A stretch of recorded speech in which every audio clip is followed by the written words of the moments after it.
Yo, what up? What up? It's the one, the only, but what do I know? Boxing back at you with another one. So, says here that the Nevada State Athletic Commission upholds 2-year suspension for Jarell Miller with room to be released or relicensed June 17th. Now, for y'all that don't know, Jarell Big Baby Miller had tested positive. I don't even know what type of steroid this was, but he tested positive in 2020. He was supposed to fight on the top rank card, and he tested positive after testing positive the previous year in 2019 with a career-defining fight against Anthony Joshua. So here's my thing, okay? Well, before I get on what I'm gonna say, let's look at what the article says. Shout out to Boxing Scene. It says Miller was served a backdated 24-month suspension. Yo, and before I even get started on that, bro, check this out. I haven't even noticed, maybe because the boxing doesn't give a shit about Jarell Miller, but bro, I did not notice that, bro, dude hasn't fought since 2018. Before I read this article, it's like this dude hasn't fought since 2018, bro. 2018, I did not notice that, but I don't really think too many people care. So it says Miller was served with a backdated 24-month suspension in December 2020, a ruling from his having tested positive for the banned substance GW501516 G14 classified shit, guys. Also known as Cardarine, whatever. Ahead of his scheduled July 9th clash with Jerry Forrest. The bout was to have aired live on ESPN from the MGM Grand Conference Center in Las Vegas, marking his first ring return since November 2018. And as well as his debut under the Top Rank banner. See, so Top Rank, so it was like he messed up with Eddie Hearn, and Bob Arum was gonna give him a chance, and he blew his chance because he tested positive again. Okay, so it says the Nevada Commission placed Miller under temporary suspension during his July 2020 monthly agenda hearing, with the matter tabled until reaching an appropriate punishment later that December.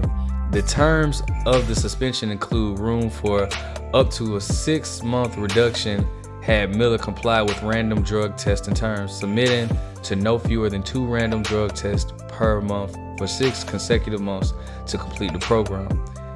So, however, the absence of payday since Miller's last fight in November 2018 left him unable to afford the testing program. So he couldn't even afford to take the test because he hasn't been fighting. He hasn't been making no money. So he couldn't even afford the testing program, in addition to falling on hard times on a personal level.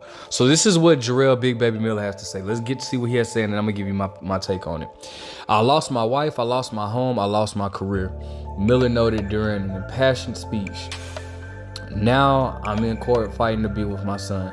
Financially, I'm required to pay legal fees. This is bigger than boxing. It means being there for my son, for my mother. So basically, he's falling on hard times, man.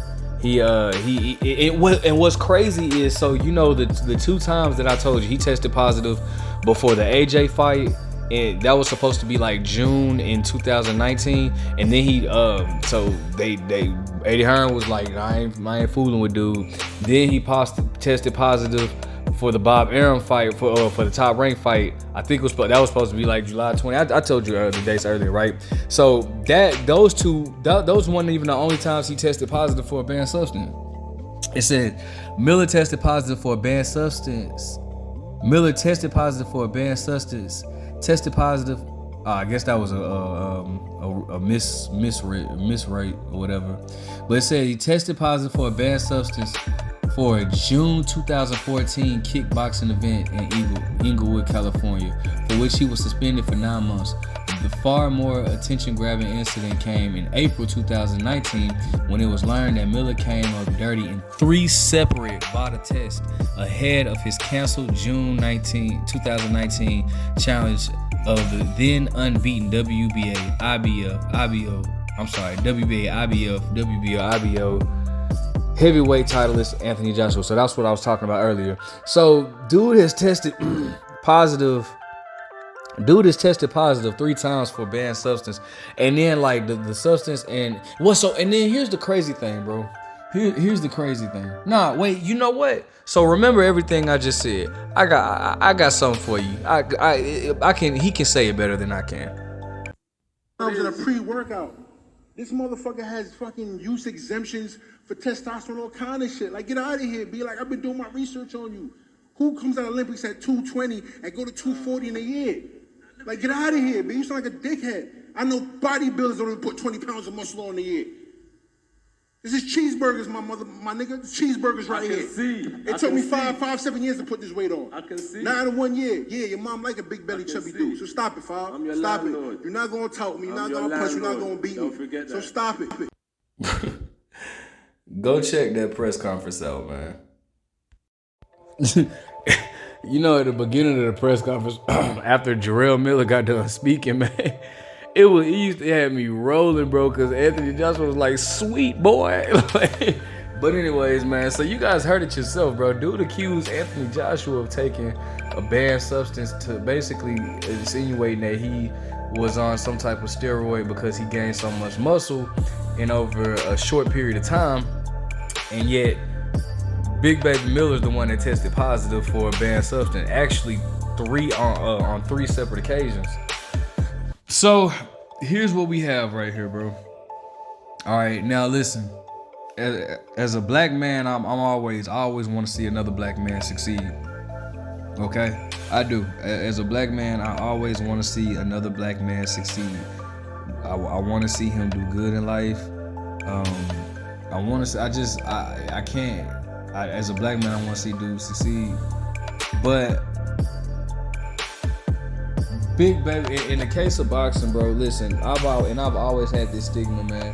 If you test positive for a banned substance, bro, you gotta be banned from the sport, because this is not a sport where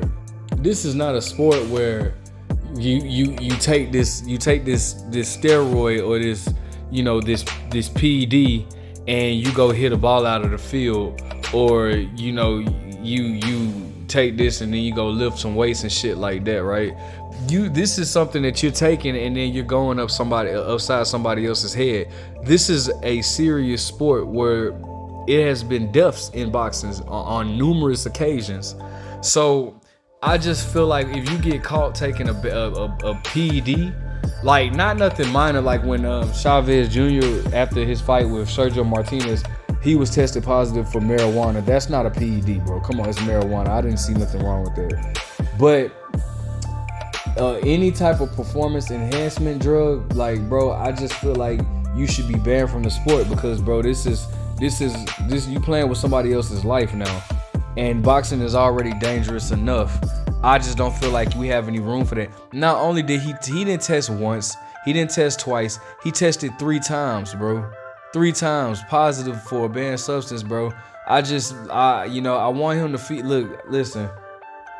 I don't know if he could go back to kickboxing or what, man. I want the dude to feed his family, bro. I do. I hate to see that as a black man. He's having trouble seeing his kid. We already have a lot of that going on. I do want him to feed his family, bro. But I just think that, bro, it's like, man, bro, how many times can this dude test positive before somebody's like, nah, bro, you're not coming back to the sport, bro? Because, I mean, it's ridiculous, bro. And he has like so much to say about like the likes of Deontay Wilder. Obviously, you just saw what he said about Anthony Joshua. It's funny because Deontay Wilder actually, I don't know where his beef started with Deontay Wilder, but I do know like it's said that they had a sparring session and Deontay Wilder sent the dude to the hospital with a concussion. But bro, regardless, man, I just don't think it's any use for that in the sport of boxing, man. So, they're letting him fight. I guess they're gonna let him be reinstated for his license later this year. But I don't know how I feel about that, bro. I really don't, because it's just like, man, how many times can this dude abuse the rule system and keep getting away with it, bro? And it's like almost like, can you trust any victory that he's ever had?